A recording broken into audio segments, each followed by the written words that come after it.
할렐루야. 이 시간 함께 예배하는 저와 여러분들에게 우리 주 예수 그리스도의 은혜와 축복과 평강이 충만하시기를 주님의 이름으로 축복합니다. 우리 자유협사람과 오랜만에 한번 이제 인사 한번 나눠보겠습니다. 우리가 코로나라도 저희가 인사는 해야지요. 그렇죠? 저희가 너무 지금 애찬도 없고 교회 안에서 참 교제가 없다 보니까 1년 가까이 이러다 보니까 좀 서먹해지는 부분들도 없지 않아 있는 것 같습니다. 우리 좌우 옆 사람을 바라보시면서 어차피 다 마스크 썼으니까 괜찮습니다. 마스크를 썼기 때문에 괜찮습니다. 좌우 옆 사람을 바라보시면서 우리 여자 성도님들 향해서는 예쁘십니다라고 인사를 해주고 축복해 주시고, 남자 성도님들에게는 멋지십니다 이렇게 인사해 주시겠습니다. 인사하겠습니다. 예쁘십니다. 멋지십니다. 예. 아멘. 칭찬은 고래도 춤추게 한다라고 말을 하죠. 그래서 저는 제 아내에게 항상 요청하는 게 있습니다. 여보, 설교에 대해서 코멘트를 할 때는 꼭 칭찬 먼저 해주고 그 다음에 개선할 점들을 이야기를 해줬으면 좋겠어 라고 이렇게 늘 이렇게 이야기를 합니다. 왜냐하면 설교를 다 하고 내려왔는데 제 아내가 오늘 설교는 이게 좀 아니었어요 라고 하면은 그 순간 제 안에 있는 혈기가 이렇게 불쑥 올라오더라고요.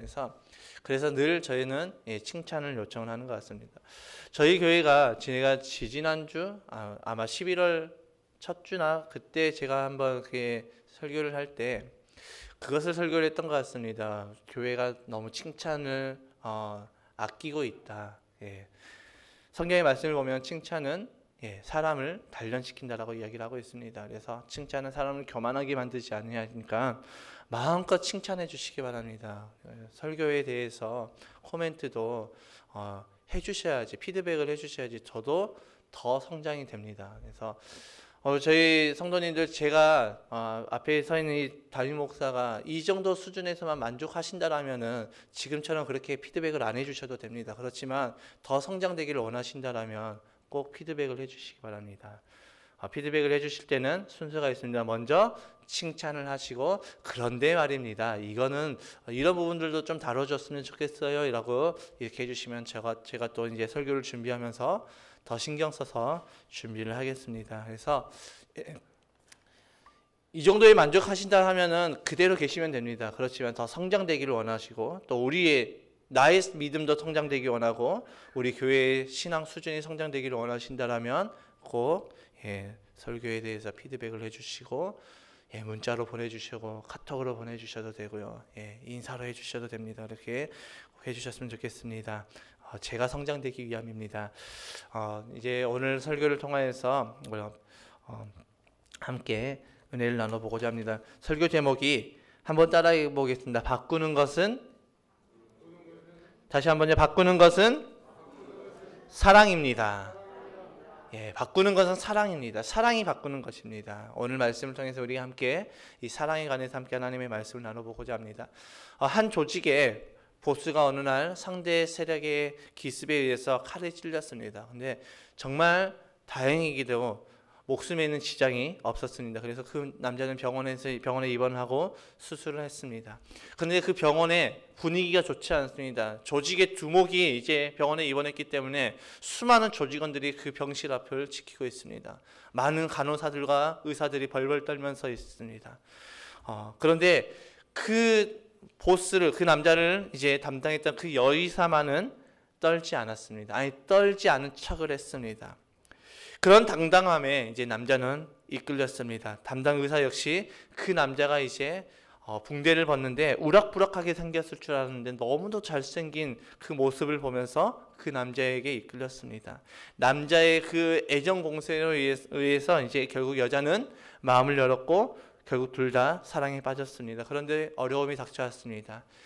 그 남자를 기습했던 그 상대 조직에서 자신이 사랑하는 그 여자를 이제 표적으로 삼고 미행을 하였고, 이 사실을 알게 된 남자는 이 상대 조직에게 경고를 하기 위해서 찾아갔는데 그만 그 자리에서 화를 이기지 못하고 그 상대 조직의 보스들을 죽이게 됩니다. 그 일을 이제 자신의 오른팔인 부하가 이제 대신 보스를 살리기 위해서 대신 감옥에 가게 됩니다. 보스를 지키기 위해서는 당연한 선택이었고 어쩌면 우리가 조직이라고 한다면, 건달이라고 한다면 당연하게 보스를 살리기 위해서 이게 부하들이 들어가는 것은 당연하게 하는 선택이었습니다. 그런데 남자는 이상하게 죄책감을 갖기 시작합니다. 그리고 결국 자신은 자수를 하겠다라고 하며 사랑하는 여자에게 말을 하고 둘은 성당에 가서 자신들만의 둘만의 결혼식을 합니다. 거기서 남자는 이제 거기서 고해성사를 하게 되는 것입니다. 이 이야기는 1998년도에 개봉했던 약속이라는 영화입니다. 이 영화에 대해서 아시는 분은 아마 연식이 좀 있겠죠. 예. 예, 저도 이 영화를 보면서 벌써 이게 98년도 영화였어. 정말 세월이 참 무색하게 지나갔다라는 것을 많이 느꼈던 것 같습니다.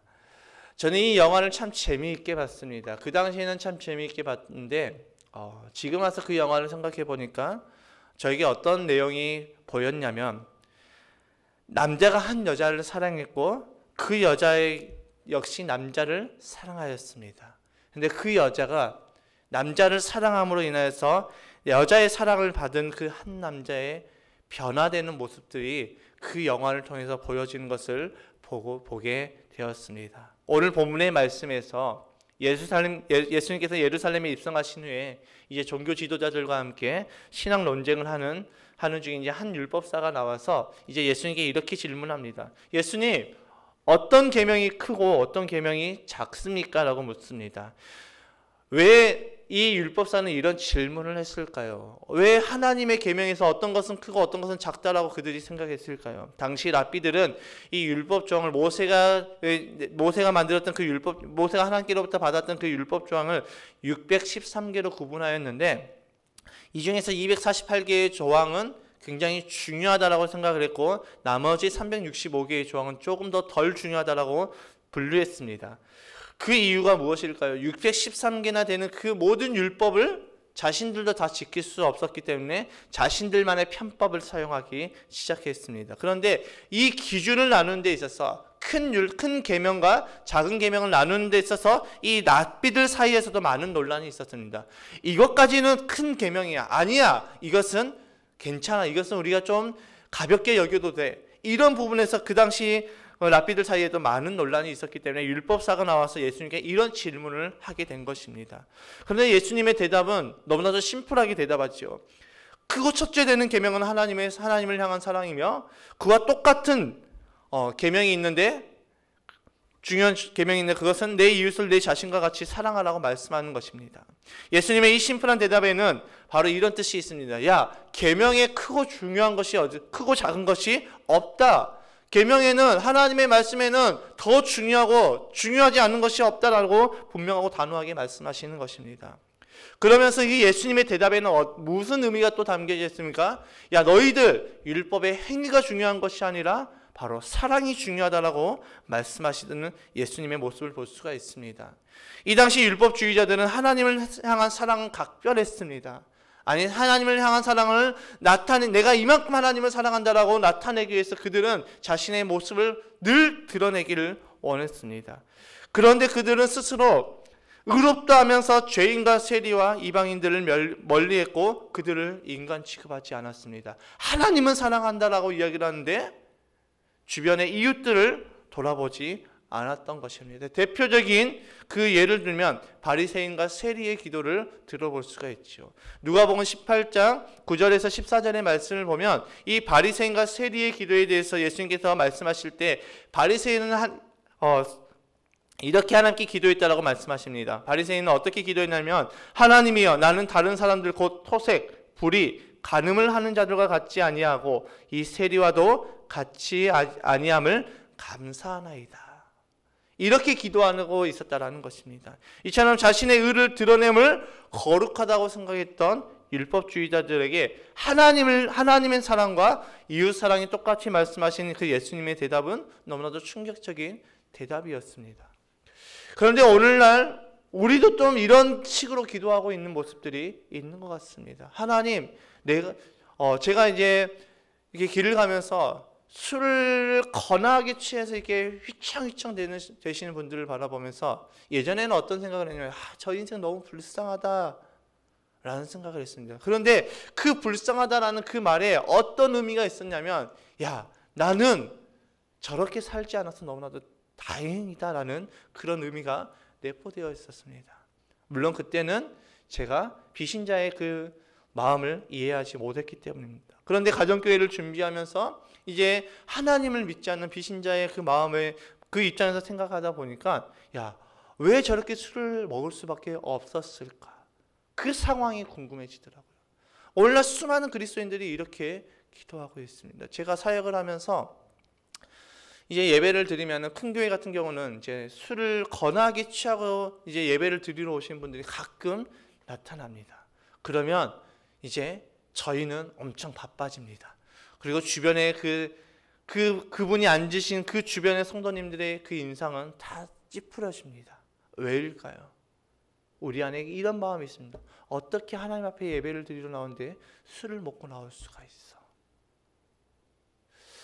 제가 어제 이제 광주 청사교회 가서 이제 약간 강의를 들을 것이 있어서 갔는데 그 목사님께서 이런 말씀을 하시더라고요. 신학교에서 한 전도사님이 이제 담배를 피다가 걸렸을 때 우리는 보통 어떻게 표현을 합니까? 어떻게 하나님의 종이 담배를 피울 수가 있습니까? 어떻게 이 거룩한 학교를 다니는 이 신성학교를 다니는 학생이 담배를 필 수가 있습니까? 이 학생은 퇴학을 시켜야 됩니다.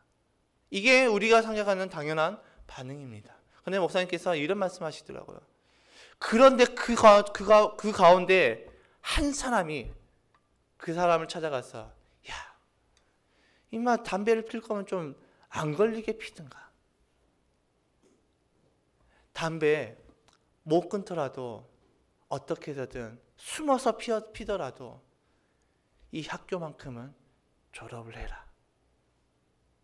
이렇게 이야기를 해줬을 때 과연 그 사람은 어떤 선택을 할까요?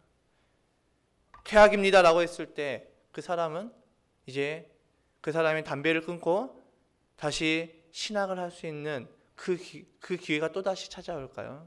아마 10중 8구는 그 길로 신학의 길을 떠나게 될 것입니다. 그런데 후자의 그 사람과 같이 안 걸리게 피든가 지혜롭게 피든가 담배 피든 거 너가 숨겨서 피더라도 이 학교만큼은 졸업해라 라고 했을 때 그 학교를 졸업하기 위해서 이제 그 사람은 엄청난 몸부림이 있게 되며 그 사람은 결국 담배도 이겨내고 신학교도 졸업하게 될 것이라고 이렇게 이야기를 해주셨습니다. 여러분, 우리도 우리 안에 갇혀진 그 기준 안에서 우리는 정죄하고 판단하는 모습들이 우리 안에 있다라는 것입니다. 그래서 우리는 사람에게 어떤 것을 이야기할 때 항상 어떤 기준으로 이야기하냐면 항상 옳고 그름으로 이야기를 하는 것입니다. 그렇기 때문에 사람이 변하지 않는다라는 것입니다. 여러분, 성경에도 다른 계명을 다 지켰음에도 불구하고 이웃 사랑을 하지 못해서 정말 예수님의 그 안타까운 그 시선을 받았던 사람이 나옵니다. 그 사람은 바로 부자 청년입니다. 한 부자 청년이 예수님께 와서 이렇게 묻죠. 선한 선생님, 내가 영생을 얻기 위해서 내가 어떻게 해야 됩니까? 라고 묻자 예수님께서 너는 계명을 지켜라 라고 이야기를 합니다. 그러자 그 청년이 이렇게 대답하죠. 저는 어렸을 때부터 계명을 지켜왔습니다. 그러자 예수님께서 뭐라고 말씀하시냐면 네가 가지고 있는 그 모든 것들을 다 팔아서 가난한 자들에게 다 나누어 주어라. 그리고 나를 따르라. 이 말씀 앞에 부자 청년은 근심하며 떠나갔다라고 이야기를 하고 있습니다. 여러분, 그는 왜 떠났을까요? 자신이 가지고 있는 것에 대한 아까움도 있었겠지만 예수님께서 말씀하신 그 이웃 섬기는 것에 대한 가치를 몰랐기 때문입니다. 그렇다면 왜 우리는 이웃을 섬겨야 될까요? 왜 우리는 이웃을 사랑해야 될까요? 왜 예수님께서는 하나님만 사랑하는 것이 중요하다고 말씀하시지 않고 왜 이웃까지 사랑하는 것이 중요하다고 말씀하셨을까요? 예수님께서 제자들을 모으시고 그들에게 이렇게 말씀하십니다. 너희는 서로 사랑하라. 그리하면 너희가 내 제자인 줄 알리라 라고 말씀하십니다. 여러분, 우리가 왜 이웃을 사랑해야 될까요? 우리가 이웃 사랑을 통해서 누가 드러나고 있습니까? 바로 예수님께서 드러나고 있음을 이 성경은 우리에게 말씀해 주고 있습니다. 우리가 복음의 증인으로 살아가는 데 있어서 무엇으로 그리스도임을 우리는 증명해 나갈까요? 우리의 행위일까요? 우리의 어떤 그런 거룩한 모습일까요? 내 안에 거룩함이 있고 없고는 다른 사람들이 보기에 그것이 거룩함으로 보일 수 있지만 그것이 거룩함으로 보이지 않을 수도 있습니다. 내가 그리스도인임을 증명하는 것은 바로 그리스도의 사랑만이 우리가 그리스도인임을 증명해 주고 있는 것입니다. 선한 사마리아인에 대해서 우리는 너무나도 많은 설교를 들었습니다. 어떤 사람이 강도를 만나서 모든 것을 빼앗기고 둘둘게 맞아서 쓰러졌을 때 그 쓰러진 사람 옆에서 제사장과 레위인이 지나갔지만 그들은 그 사람을 외면하였습니다. 반면 사마리아인은 이 유대인들이 먼저 앞서 지나갔던 제사장과 레위인이 쓰레기 취급했고 개돼지 취급했고 짐승 취급했던 그 사마리아인이 지나가면서 그 사람을 발견하고 그 사람을 응급처치하고 주막으로 데려가서 그 주인에게 이 사람에 대해서 치료해 줄 것을 부탁하고 거기에 들어가는 모든 비용을 자신이 다 헌신하고 것을 우리는 말씀을 통해서 보게 되었습니다. 여러분, 이 사마리아인을 통해서 어떤 결과가 나타났습니까? 죽어가고 있던 한 사람이 살아났습니다. 다시 말하면 이 선한 사마리아인처럼 그리스도의 사랑이 우리 안에서부터 흘러나갈 때 죽어가고 있던 그 영혼들이 우리를 통하여서 살아나게 되는 것을 우리에게 말씀해 주는 것입니다. 왜 우리는 이웃 사랑을 해야 될까요? 그것은 바로 우리가 하나님의 사랑을 받았기 때문입니다. 자격 없던 저와 여러분들이 하나님의 사랑을 받음으로 말미암아 저와 여러분들이 이제는 하나님의 거룩한 자녀가 되는 귀한 권세를 얻게 되었고, 내가 예수님을 믿음으로 말미암아 하나님의 자녀가 되었기 때문에 그 사랑을 통하여서 이제는 내가 하나님께서 우리를 향하여서 너희는 죄인이 아니라 이제는 의인이다라고 말씀하시는 그 하나님의 은혜가 우리에게 임하여졌기 때문에, 그리고 또 그 이웃 사랑을 통하여서 죽어가는 이웃 영혼들이 살아나기 때문에 우리는 이웃 사랑을 해야 되는 것입니다.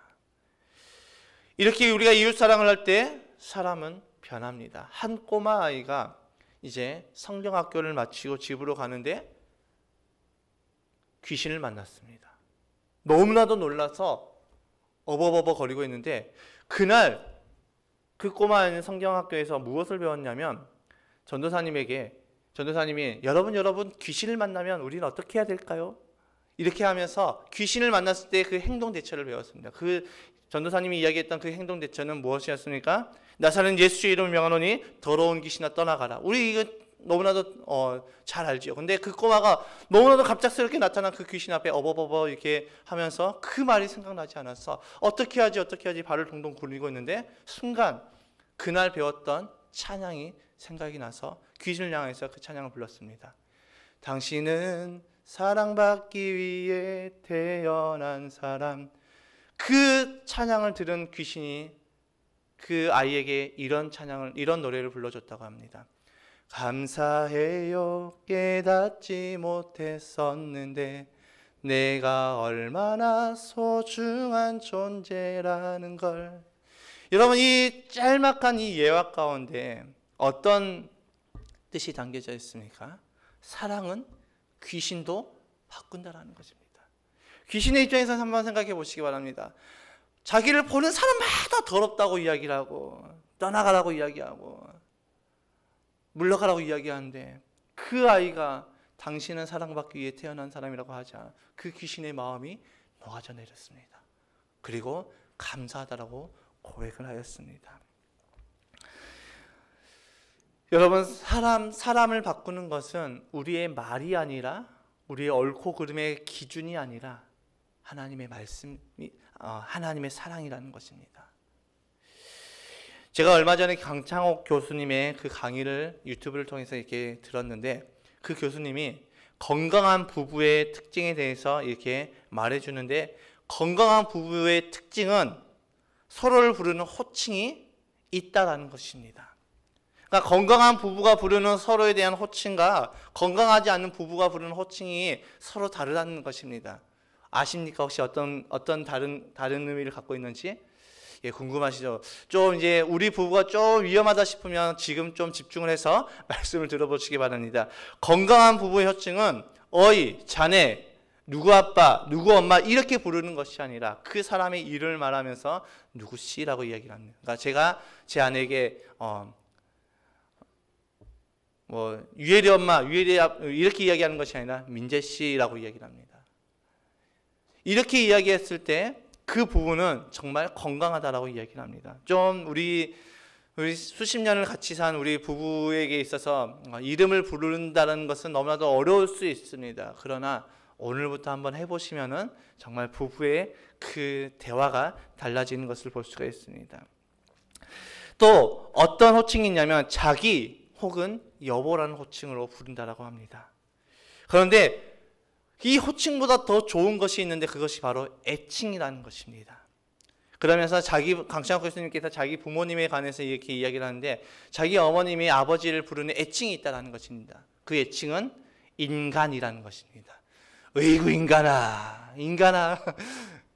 그러면서 강창호 교수님이 최근에 자신의 어머님이 아버지에게 또 하나의 애칭을 만들어줬다는 것입니다. 그것은 말종이라는 것입니다. 그 인간 말종 이렇게 부른다고 합니다. 그러면서 우리들의 마음을 이렇게 열어주면서 이야기를 해주는데 여러분 왜 건강한 부부는 호칭과 애칭을 사용하게 될까요? 이 호칭과 애칭을 사용함으로 인해서 우리에게 무엇이 느껴집니까? 우리 한번 우리 부부들을 향해서 한번 좀 옆에 있으신 분들은 한번 좌우를 바라보시면서 이름을 부르시면서 누구시 한번 불러보시겠습니까? 예. 어색하죠. 예. 부르는 순간 우리에게 왜 어색합니까?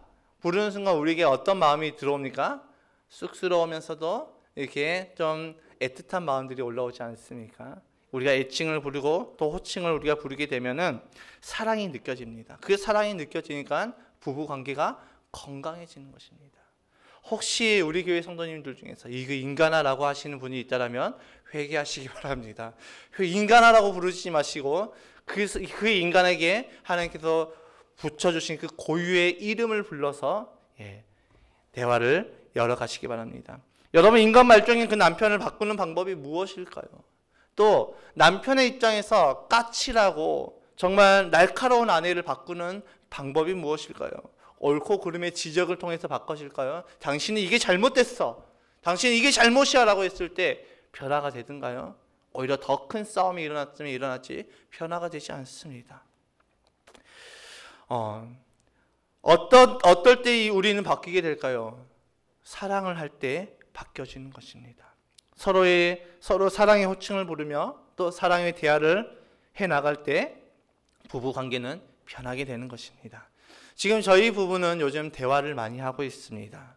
이렇게 말씀드리면 대화하지 않는 사람이 어디 있어요? 라고 생각할 수 있겠지만 정말 대화하지 않는 부부도 있습니다. 그런데 대화라고 하니까 여보 밥 먹었는가? 배고프네 밥 주소. 이런 게 대화라고 생각하시는 분들도 있습니다. 잠시만요.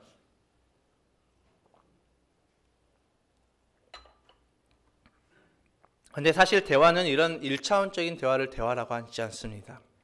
어떤 대화를 대화라고 하냐면 내 속마음을 드러내는 것을 대화라고 하는 것입니다.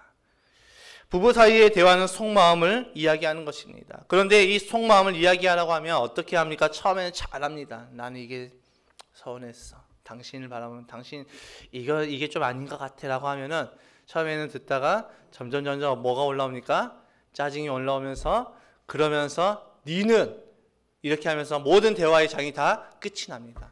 이제 파국이 일어나는 것이죠. 그래서 속마음을 대화하지 않습니다. 그러다 보니까 서로 감정이 메말라 갑니다. 서로 참고 사는 것입니다. 그냥 이러고 살아가는 것입니다. 그러니 인간 말종이라는 그런 애칭을 사용하게 되는 것이죠. 그렇다면 우리는 어떻게 대화를 해야 될까? 부부 사이에 어떻게 대화를 해야 할까요? 서로의 이야기를 들어주는 것입니다. 저희 부부가 하고 있는 방법은 무엇이냐면 저희 부부가 이제 서로 마주보고 앉아서 15분간 타이머를 맞춰 놓습니다. 그래서 15분 타이머를 시작하고 나서 한쪽에서 이야기를 시작합니다. 그러면 다른 한쪽에는 어떤 것만 하냐면 들어주고 호응해주고 혹시 사과할 게 있다면 미안해. 이거 외에는 다른 것을 할 수가 없습니다. 이제 남편의 이야기가 끝나면 이제 아내가 이제 바톤 터치를 받아서 이야기를 이제 15분 동안 이야기합니다. 여기는 규칙이 있습니다. 절대 그 이야기에 대해서 변명을 하지 않는 것입니다. 그러니까 제가 15분 동안 들으면서 변명을 하고 싶어도 변명을 할 수 없으니까 계속 들어주고 공감해주고 그러다 보니까 어떻게 됩니까? 제 아내가 이해가 되는 것입니다. 아, 그랬겠구나. 그러니까 제가 이야기 도중에 미안해. 그렇게 해서 미안해. 라고 이야기를 합니다. 과연 그러면 15분씩만 이야기가 되어지나 15분씩 이야기가 끝나면 계속해서 그 자리에 앉아서 대화가 더 길어집니다. 어떨 때는 1시간 넘게 대화를 할 때가 있습니다. 그렇게 속마음이 드러나고 속마음을 이야기하게 되면은 서로에 대한 오해가 풀리고 이해가 되고 이제는 남편이 사랑스러워지고 존경해지고 아내가 사랑스러워지고 존경해지는 것입니다. 이것이 바로 대화의 방법입니다. 심리학적으로 이런 대화를 많이 하라고 하더라고요. 그래서 저희 부부가 그 일을 했는데 정말 저희 부부가 서로 오해하고 있는 것들이 많았습니다. 그리고 미안하다고 이야기를 하고 그 사랑을 통해서 이전보다 더 많이 회복되어지는 저희의 관계를 보게 되어집니다.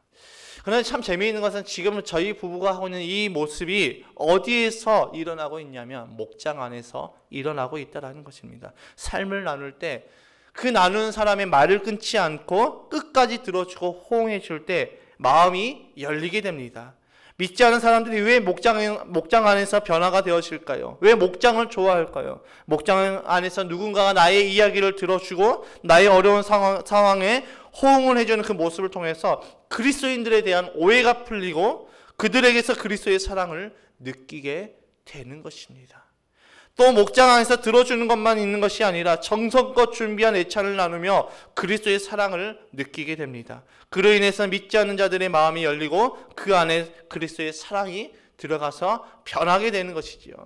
얼마 전 다니엘 기도에 강사로 나왔던 박위 형제의 간증을 통해서 우리는 사랑을 받기 위한 사람이 아니라 사랑하기 위해서 태어난 사람임을 깨닫게 되었습니다. 그리스도의 사랑을 통해서 변화되는 많은 사례들을 우리에게 간증했을 때 우리는 많은 도전을 받게 되었습니다. 여러분, 사랑이 가지고 있는 힘은 상대방을 무력화시키는 것입니다. 사랑이 가지고 있는 그 힘은 싸우려고 이 전투태세를 가지고 있는 그 사람의 그 상대방을 무력화시키고 그 안에 들어가게 해주는 것이 사랑이 가지고 있는 굉장히 강한 힘입니다. 그리고 그 안에서 그리스도의 사랑을 흘려보내줌으로 그들의 마음이 열리게 되는 것입니다. 성경에서 사랑을 통해서 변화된 사람에 관해서 많은 이야기가 있습니다. 그 중에서 제가 몇 가지를 뽑아서 이야기하자면 삭개오를 소개하고자 합니다. 여러분, 삭개오는 세리였습니다. 그 당시 세리는 그 누구에게도 인정받지 않은 사람이었습니다. 모두가 그를 향해서 욕을 하는 사람이었습니다. 욕을 하는 그런 상황이었습니다. 그런데 그는 부자였습니다. 많은 것을 가지고 있었죠. 오늘날 우리는 부자가 되면 정말 행복할 것 같았지만 삭개오는 행복하지 않았습니다. 성경이 말해주듯이 우리가 부자가 된다고 해서 행복해지는 것이 아닙니다. 삭개오는 그 누구에게도 사랑받지 못했습니다. 그로 인해서 그는 더 악랄하게 행동을 했지요. 그는 이제 유다 사회에서 모든 사람들에게 있어서 왕따를 당하고 있습니다. 그런 삭개오에게 사랑으로 찾아오신 분이 계신데 그분이 바로 예수님이십니다. 아무도 눈여겨보지 않았던, 아무도 신경 쓰지 않았던 삭개오 앞에 와서 그의 이름을 사랑스럽게 불러줍니다. 삭개오야, 내가 오늘 너희의 집에 유하여야겠다. 그러자 삭개오는 예수님을 집으로 모시고 함께 식사를 나누며 예수님을 영접했습니다. 여러분, 예수님께서 식사를 나누는 도중에 어떤 말씀을 하셨을까요? 삭개오에게, 야, 너 임마 그렇게 사는 건 아니야 임마. 야, 사람이 의리가 있어야지. 민족을 버려? 야, 그러면 안 돼. 라고 이야기했을까요? 아닙니다. 예수님께서는 삭개오의 이야기를 들어줬을 것입니다. 예수님, 나 너무 슬펐어요. 나 너무 힘들었어요. 어쩔 수 없이 해야 되는 일이어서 제가 이 일을 했는데 그로 인해서 많은 사람들에게 내가 미움을 받았어요. 그때 예수님께서는 그 삭개오에게 괜찮아라고 이야기하면서 내가 너와 함께 있을게 라고 대답하셨을 것입니다. 물론 그 대화의 내용은 성경에 어디에도 기록되어 있지 않습니다. 그리고 그를 위로해주고 그를 안아주었을 것입니다. 그런데 그 성경에 기록되어 있지 않지만 우리는 어떻게 할 수 있냐? 예수님의 성품을 보면 그러고도 남는 분이십니다. 그 예수님의 사랑이 삭개오를 변화시키고 그가 예수님을 영접하고 예수님 앞에서 그는 자기 소유의 절반을 가난한 자들에게 나눠주며 내가 누구를 속여서 빼앗은 것이 있다라면 그것을 내가 4배나 갚겠나이다라고 결단을 합니다. 아무도 거들떠보지 않았던 삭개오의 이름을 불러주었던 그 예수님의 사랑이 그를 변화시켜서 구원받은 자가 되어서 증인이 되는 삶을 살게 하셨습니다. 사도 바울은 예수님을 만나기 전에 그리스도인을 핍박하는 자였습니다. 그런데 그가 무엇을 보고 변화했을까요? 많은 성경신학자들은 바울이 변하게 된 가장 큰 원인은 스데반 집사라고 이야기를 하고 있습니다.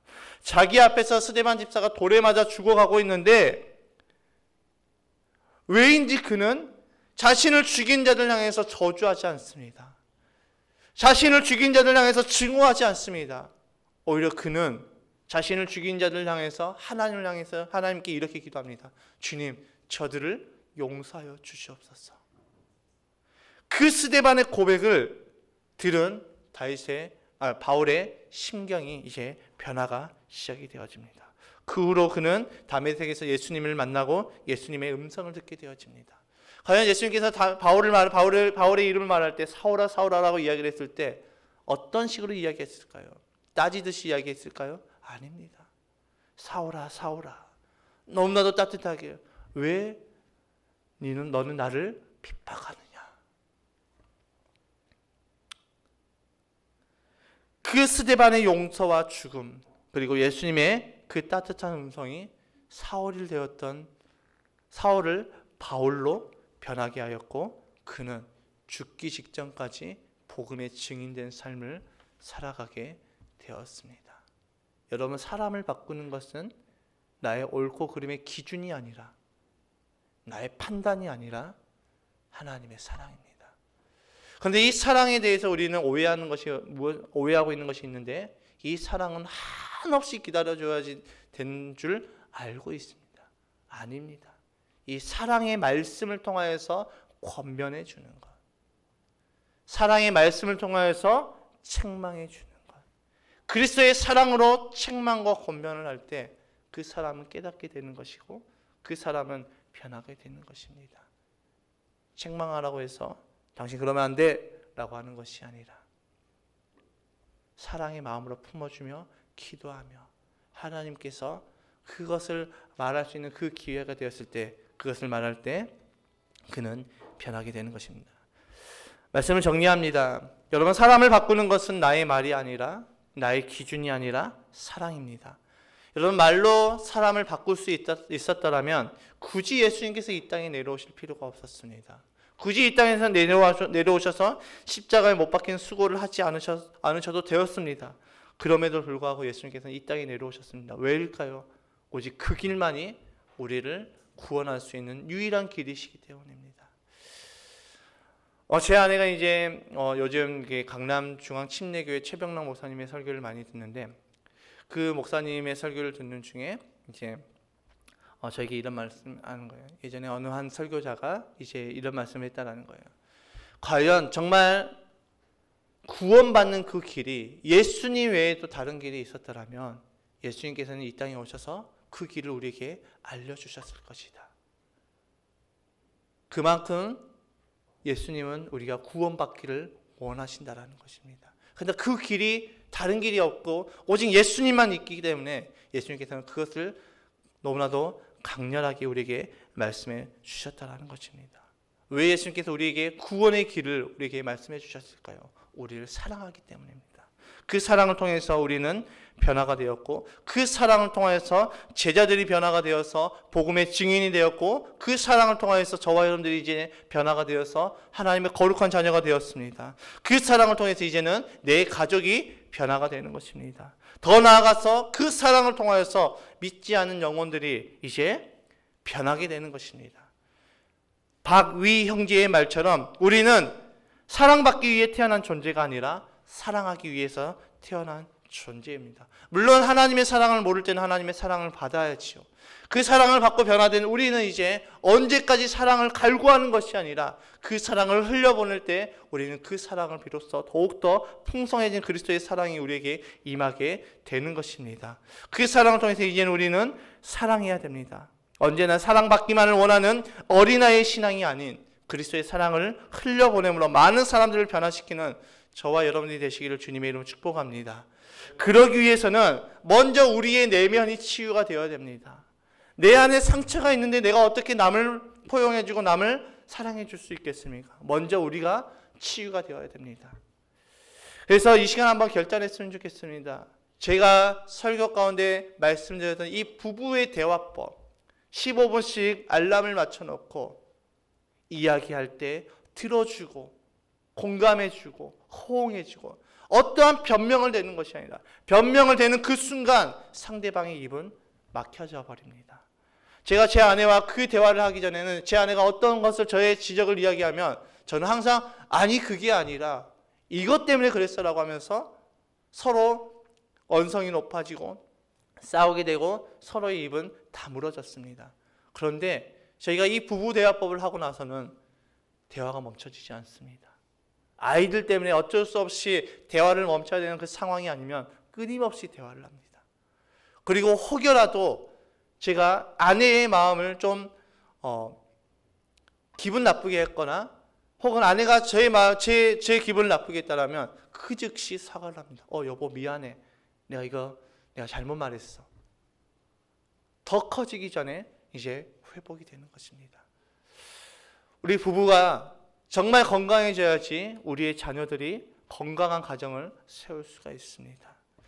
우리가 건강해져야지 우리는 영혼들을 품을 수가 있습니다. 부부 대화를 꼭 하면서 서로에 대한 그 상처와 오해를 꼭 치유하시기를 주님의 이름으로 축복합니다. 선택이 아닙니다. 꼭 하시길 바랍니다. 부부와 함께 15분씩 알람을 맞추고 오늘 교회에 나오지 않는 그 남편분을 향해서 여보 일로 와봐. 우리 교회 목사님이 진짜 좋은 거라고 가르쳐줬는데 한번 해보자라고 하면서 15분 딱 알람 맞춰놓고 여보 이제 여보가 말해봐. 내가 들어줄게.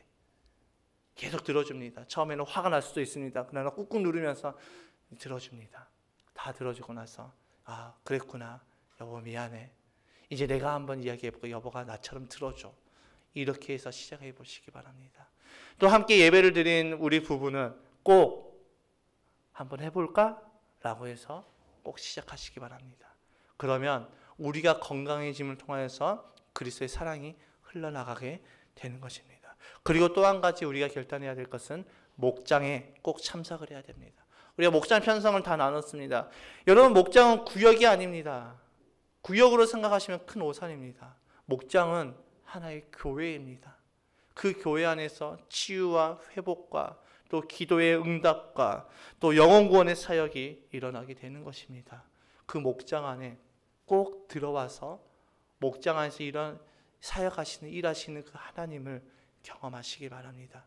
그래서 그 치유의 하나님을 그 사랑의 하나님을 늘 전하여서 지금도 믿지 않는 수많은 삭개오들의 이름을 불러가 주면서 삭개오야라고 했을 때 예수님 제가 여기 있습니다라고 이렇게 구원의 축복의 구원을 영혼 구원의 통로로 사용받는 저와 여러분이 되시기를 주님의 이름으로 축복합니다.